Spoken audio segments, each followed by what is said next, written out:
और good evening सभी students को। और मैं आप सभी का गिरगांव महादेव एकेडमी में आपका सभी का स्वागत करता हूं। और आज जो साइंस जो विज्ञान है हिंदी मीडियम छात्रों के लिए, और उसके इम्पोर्टेंट क्वेश्चन आंसर हैं एमपी बोर्ड के लिए।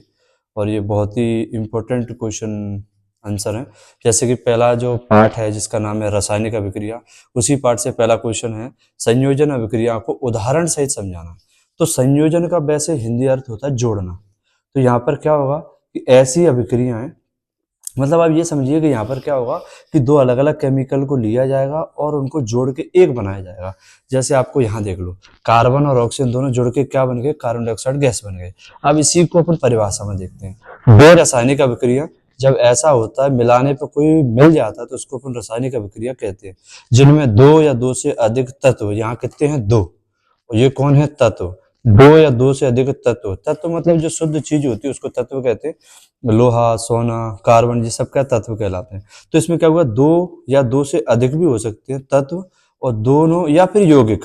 यौगिक मतलब होता है जैसे कार्बन डाइऑक्साइड गैस यौगिक है, और ये सब यौगिक। संयुक्त मतलब होता है जुड़कर एक बन जाता है। यहाँ पे क्या हुआ, दो या दो से अधिक तत्व आपस में, तत्व अकेले नहीं यौगिक भी हो सकते हैं, और दोनों मिलकर क्या बन जाते हैं, एक उत्पाद में एक उत्पाद बनाते हैं, जिनसे एक नया केमिकल बनता है। उत्पाद मतलब एक नया केमिकल बनता है, ये कहलाता है संयोजन अभिक्रिया। तो संयोजन का मतलब समझ में आया। संयोजन का मतलब होता है कि जो जिन दो तत्व या दो यौगिकों को आपस में मिलाया जाता है और एक नया उत्पाद बनता है, और उसको अपन क्या कहते हैं, संयोजन अभिक्रिया कहते हैं ऐसी अभिक्रिया को। उदाहरण देखो, जैसे अपन ने कोयले को जलाया, लकड़ी को जला, तो उसमें क्या था, कार्बन था, और जलने पर कौन सी गैस मिलेगी, इसको ऑक्सीजन गैस। तो कार्बन और ऑक्सीजन मिलकर क्या बन गया, कार्बन डाइऑक्साइड। जी अब संयोजन अभिक्रिया होगा। जैसे कार्बन क्या होता है, सॉलिड होता है, ठोस। ऑक्सीजन क्या गैस है, और देखो उससे क्या गैस बनी। यहाँ पे घटन या वियोजन, इस वियोजन का मतलब होता है टूटना। ठीक है, वियोजन का अर्थ क्या होता है, टूटना। तो अपघटन का मतलब बेरासायनिक अभिक्रिया। अपघटन ऐसी रासायनिक अभिक्रिया जिसमें एक एक अभिकारक टूट कर, अभिकारक मतलब जिन दो चीजों को अपन मिला रहे हैं। जैसे कि मान के चलो, अभिकारक का मतलब होता है यहाँ पर जिनसे मिलाने से कोई नई चीज बनती है उसको अभिकारक कहते हैं। जैसे दूध, और जो अपन उसमें खट्टी चीज डालते हैं और उससे दही बनता है, तो दही उत्पाद हुआ, और दूध और जो खट्टी चीज है वो अभिकारक है। तो यहाँ पर क्या होता है, एक अभिकारक क्या होगा, टूटेगा, और टूटेगा तो फिर सीधी बात है उससे या दो से अधिक छोटे छोटे उत्पाद बनेंगे, और उत्पादों में विखंडित हो जाता है। विखंडित मतलब टूट जाता है, इसी को अपन वियोजन अभिक्रिया कहते हैं। उदाहरण देखो, अपना पानी है, जैसे पानी के अंदर अपन उसको गर्म करें या फिर उसके अंदर विद्युत धारा प्रभावित करें, तो इसके कारण क्या होगा कि ये पानी है, पानी की दो गैसों से बना, दोनों गैसें अलग अलग हो जाएंगी। एक ऑक्सीजन गैस है और दूसरी कौन सी है, हाइड्रोजन गैस है। तो अपनी दो अभिक्रिया हो चुकी है, एक संयोजन मतलब जोड़ना, वियोजन मतलब तोड़ना। किसको तोड़ने की बात की गई है, अपघटन में ये बात की गई है कि अभिकर्मक टूटेगा, और टूट के क्या होगा, दो छोटे छोटे उत्पाद में टूट जाएगा। उत्पाद का मतलब समझ में, जैसे दूध को और अपने खट्टी चीज को मिलाया तो दही बना, तो दही क्या हुआ, उत्पाद हुआ। और दूध और जो खट्टी चीज है, जैसे अपन उसमें हल्का सा कोई भी अम्ल डाल देते हैं तो वो क्या हुआ, अभिकारक हुआ। उदाहरण ये विस्थापन अभिक्रिया का मतलब होता है हटाना। जैसे अपन कहते हैं ना, जो शक्तिशाली आदमी होता है कमजोर को हटा देता है, उसी तरीके से यहाँ क्या होगा, एक शक्तिशाली, एक ज्यादा क्रियाशील जो तत्व होगा या रासायनिक होगा, वो कम केमिकल वाले कम रासायनिक तत्वों को हटाकर उसका स्थान ले लेगा। जैसे कि यहाँ देखो क्या हुआ, पहले एग्जाम्पल में देखते हैं। लोहा था, ये कॉपर सल्फेट है, तो लोहा ज्यादा क्रियाशील है किससे, कॉपर से। तो लोहा क्या करेगा, इस कॉपर को यहाँ से हटा देगा। और देखो सल्फेट के साथ पहले कौन था, कॉपर, और अब सल्फेट के साथ कौन आ गया, लोहा। लोहा मतलब एपी, एपी मतलब आयरन। तो पहले जो कॉपर सल्फेट था, अब क्या बन गया, ये फेरस सल्फेट बन गया। तो ये सब किसके कारण हुआ, इस आयरन ने इस कॉपर को हटा दिया। इसीलिए ये अभिक्रिया कौन सी कहलाएगी, अपनी विस्थापन अभिक्रिया कहलाती है। और जैसे ये कॉपर सल्फेट का नीला कलर होता है, और लोहे की जैसे इसमें कील डालते हैं वो कलर कैसा, हरा हो जाता है। हरा कलर का वो कंपाउंड है जिसका नाम क्या कहलाता है, फेरस सल्फेट। अब द्विविस्थापन, यहाँ पर द्विविस्थापन में क्या होगा कि दो दो बार विस्थापन होगा। मतलब इनके बीच में अपन जैसे कि आयनों के बीच में आदान प्रदान होगा। जैसे कि एग्जांपल में देखो, ये BaCl2, और ये देखो एक यौगिक ये रहा, एक यौगिक ये रहा, और Ba कौन सा है, एक धनायन है, और क्लोरीन कौन सा है, ऋणायन। सोडियम कौन सा धनायन है, सल्फेट कौन सा है, ऋणायन। तो यहाँ पे देखो बेरियम के साथ कौन था, क्लोरीन, और सोडियम के साथ कौन है, सल्फेट। यहाँ उल्टा हो गया, बेरियम के साथ क्लोरीन है और यहाँ क्या हो गया, बेरियम के साथ सल्फेट आया। क्योंकि यहाँ पे क्या हुआ, यहाँ पर रासायनिक अभिक्रिया के बीच में आयनों का आदान प्रदान हुआ।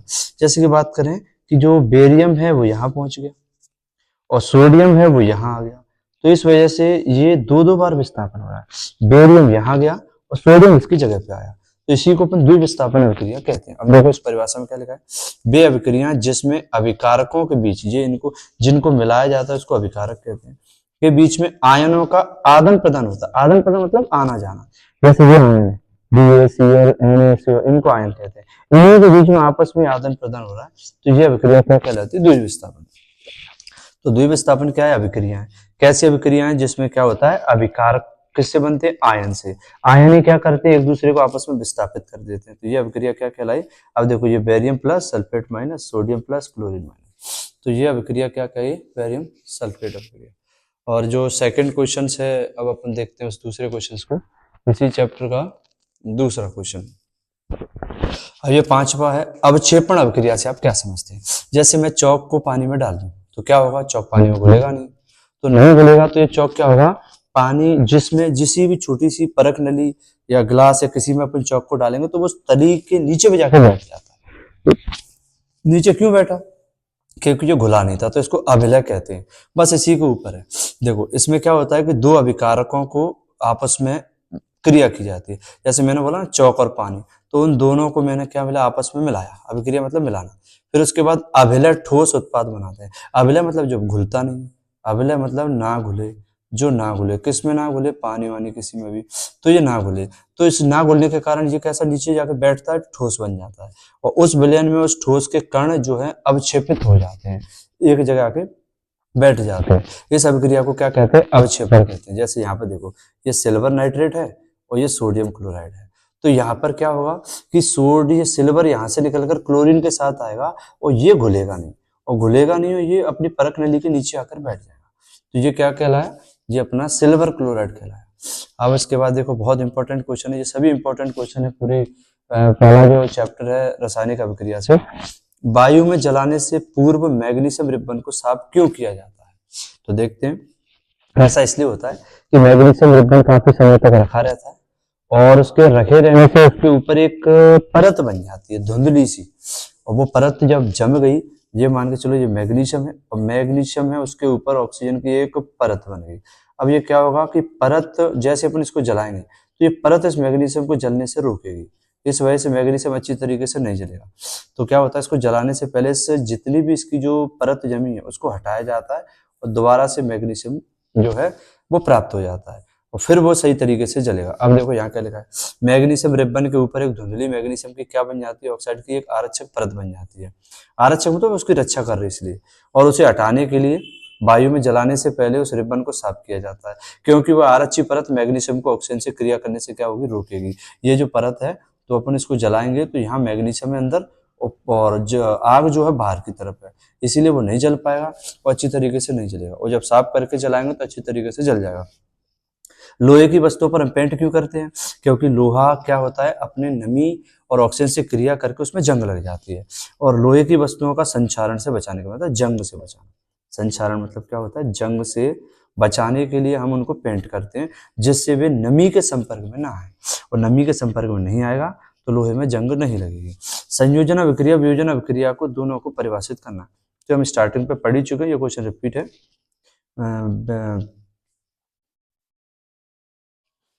और ये जो है 9th क्वेश्चन है रासायनिक विज्ञान का पहला चैप्टर है रासायनिक अभिक्रिया का। ऊष्माक्षेपी और ऊष्माशोषी इन दोनों को उदाहरण सहित हमें बताना है। पहली बात तो ऊष्माक्षेपी का मतलब समझिए, ऊष्माक्षेपी का मतलब ऐसी अभिक्रिया जिनके दो केमिकल जब आपस में मिलते हैं उसमें से ऊष्मा मतलब उनमें से अपने को हल्की सी गर्म मतलब हीट मिले, ऊष्मा प्राप्त होती है। जैसे अपन सब एक साधारण एग्जांपल लें कि जैसे अपन चूने को जब पानी में डालते हैं, जिस वक्त घर की पुताई होती है, तो जब जैसे चूना पानी में जाता है, ये समझिए ये दो अभिकारक हो, चूना और पानी, और ये दोनों आपस में मिलते हैं तो इनकी वजह से एक उत्पाद भी मिलता है जिससे अपन पुताई करते हैं, और कैल्शियम ऑक्साइड जिसको कहा जाता है। और उसी वजह से अपन देख रहे हैं कि वो पानी कितना भी ठंडा होता है एकदम से गर्म हो जाता है। तो जिन अभिक्रियाओं में ऊष्मा निकलती है ना, आग निकलती है, उन अभिक्रियाओं को ऊष्माक्षेपी कहते हैं। अब देखो यहाँ क्या लिखा है, जिस रासायनिक अभिक्रिया में मतलब जो केमिकलों को मिलाते हैं तो उस प्रक्रिया को क्या कहते हैं, रासायनिक अभिक्रिया में उत्पादों के साथ साथ, जैसे मैंने बोला ना कि जो बुझा हुआ चूना हमें मिल गया CaOH2, जो CaOH2 मिला, और उसको अपन उत्पाद कहेंगे। उसके साथ साथ हमें क्या मिलेगी, ऊष्मा मिल जाती है। तो इसको अपन क्या कहते हैं, ऊष्मा क्षेपी अभिक्रिया कहते हैं। लेकिन यहाँ पर उदाहरण देखिए कौन सा दिया है। अपन जानते हैं कि मीथेन एक गैस है। अपने घरों में जो सिलेंडर में गैस आती है वो ब्यूटेन गैस है। और मीथेन गैस जब जलती है किसी ऑक्सीजन के प्रेजेंट में। और जब जलेगी तो देखो जलने से क्या होगा, तीन उत्पाद बन गए, दो उत्पाद बने। एक कार्बन डाइऑक्साइड गैस बनी और थोड़े से पानी के जो है अणु बने।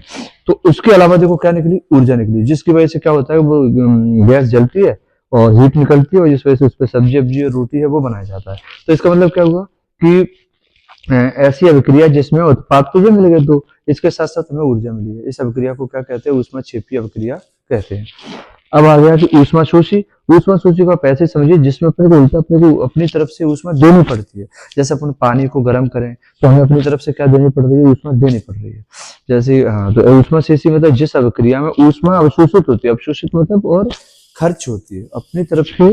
अवशोषित का मतलब होता है कि ऊष्मा अपनी क्या हुई, खर्च हुई, और वह ऊष्मा सूची अभिक्रिया कहलाती है।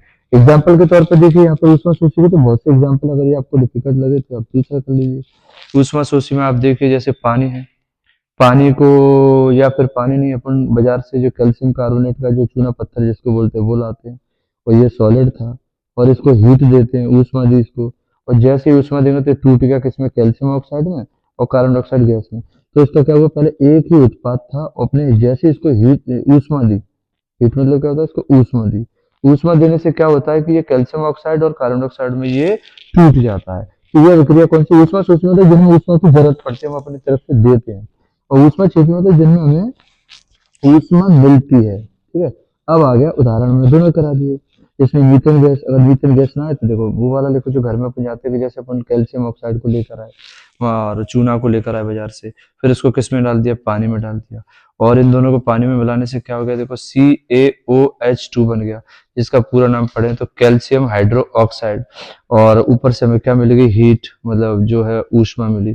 तो ये अब ऊष्मा मिल गई ना, तो ऐसे ही जब ऊष्मा मिल जाती है तो वो कहलाती है अपनी ऊष्मा छिपी अभिक्रिया। अब देखो इस चैप्टर में आजकल जो 2 सालों से, पिछले साल से MP बोर्ड के लिए लगातार ये रासायनिक अभिक्रिया 3 अंक का आता है, और बहुत ही इंपॉर्टेंट है और थोड़ा सा डिफिकल्ट है। मैं इसकी आप लोगों को प्रैक्टिस करा देता हूँ। और पहला ही देखो आप वो देखिए केमिकल, ये इंपॉर्टेंट नहीं है ये वाला, और आप पहले वाले को देखिए ध्यान से, मैग्नीशियम की क्लोरीन के साथ रिएक्शन कर रहे हैं।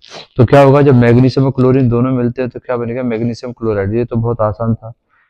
इसीलिए क्या बनेगा, मैग्नीशियम क्लोराइड। लेकिन देखो इनको अभी संतुलित नहीं है, इसको संतुलित करने की कोशिश करेंगे। यहाँ पर मैग्नीशियम 1 है और लेफ्ट साइड में क्लोरीन 2 है। लेकिन एक अपन जानते हैं कि रासायनिक अभिक्रिया का एक नियम रहता है कि लेफ्ट में, बाएं में और दाएं में दोनों तरफ मैग्नीशियम जब कोई भी केमिकल हो बराबर होना चाहिए। मैग्नीशियम 1 है यहाँ पर, राइट में भी मैग्नीशियम 1 है, लेफ्ट में मैग्नीशियम 2 है, राइट में मैग्नीशियम 2 है। तो इस अभिक्रिया को अपन क्या कहेंगे, संतुलित अभिक्रिया है।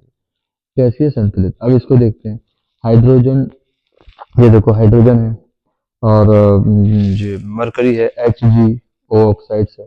और इसको जैसे अपन इसको वो करेंगे, संतुलित करने की कोशिश करेंगे, तो अपन जानते हैं कि मरकरी की जो ऊष्मा है, मरकरी